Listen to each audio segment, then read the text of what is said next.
साल में वकील पर हमले बढ़े।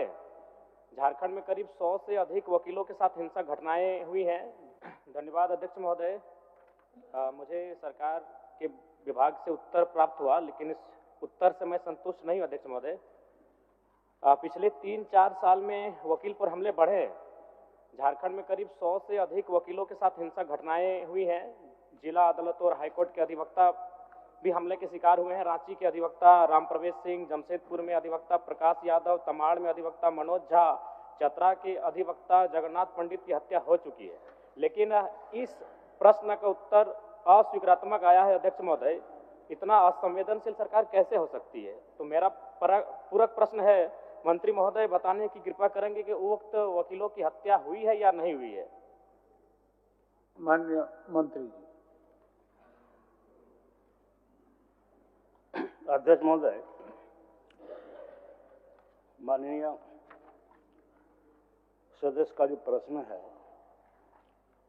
जिस पर सरकार की ओर से स्पष्ट जवाब दिया गया है, जिन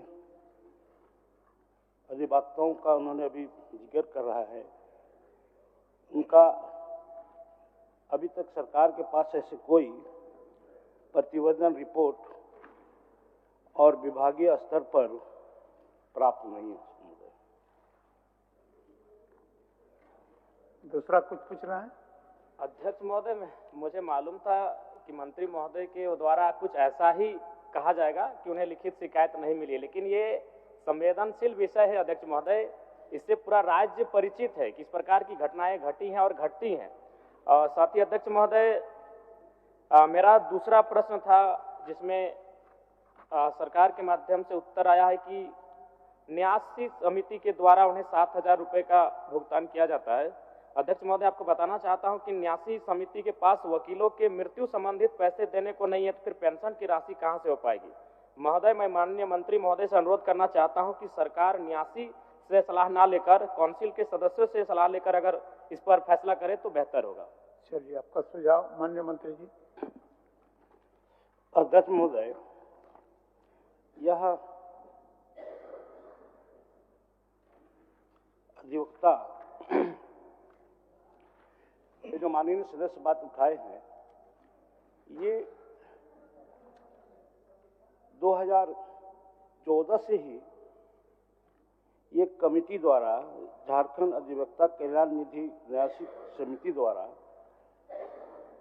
जिनका 65 वर्ष आयु होने के बाद उसे 7,000 रुपया दिया जाता था, और सितंबर 2024 में हमारी सरकार ने इसे अनुदान स्वरूप अंशदान देने की निर्णय लिया है, और ये विधि विभागीय संकल्प सज्ञापन 2151 जे दिनांक 18/9/24 द्वारा झारखंड अधिवक्ता कल्याण निधि समिति के द्वारा उन्हें देय 7,000 रुपये प्रति माह पेंशन के समतुल्य राशि के बराबर वित्तीय वर्ष 2024-25 हेतु 1,60,00,000 रुपये मात्र का अनुदान भुगतान झारखंड अधिवक्ता कल्याण निधि न्यासी समिति को करने की स्वीकृति प्रदान कर दी है। महोदय, ये जो है अभी सरकार की ओर से वो समिति को जमा कर दिया गया है, उनका भी नहीं मिला है, लेकिन उसको बहुत जल्द मिल जाएगी। चलिए, 14,000 दोनों किस्म से साथ 14,000 मिल जाएगी। अध्यक्ष महोदय, चलिए अध्यक्ष महोदय, मेरा एक प्रश्न था कोर्ट में फी बढ़ोतरी को लेकर, जिसमें सरकार ने कहा है कि 2001 से कोर्ट फीस में कमी की गई है, जबकि वास्तविकता है कि एक ही बार में कोर्ट फीस में एक पिटीशन पर 5 रुपए का टिकट लगता था, उसे 20 रुपए कर दिया गया है। ये तर्कसंगत नहीं है। बगल के बिहार राज्य में भी कोर्ट फीस का स्ट्रक्चर है, उसे भी देखा जा सकता है वहां किस तरह से यह प्रक्रिया अपनाया गया है। उसी तरह सक्सेशन केस में दावा करने के मूल्य का 10% राशि लिया जा रहा है। जो काफी गरीब लोग हैं वो अपना पैसा भी कोर्ट फीस के अभाव में कोर्ट में दावा नहीं कर पा रहे। अध्यक्ष महोदय,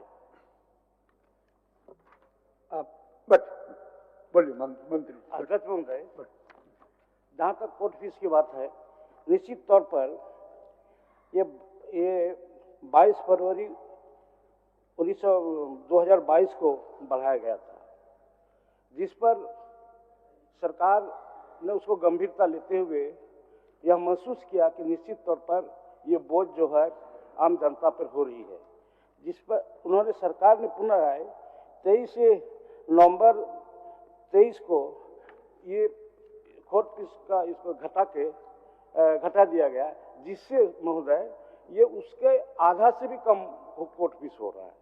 चलिए, हो गया जयराम जी, 1 मिनट दे दीजिए मौका। बोलिए बोलिए, अंतिम बोलिए। सेकंड अध्यक्ष महोदय, राजस्थान में एडवोकेट प्रोटेक्शन एक्ट लागू है और मध्य प्रदेश में भी सरकार इसके लिए अध्यादेश ला चुकी है।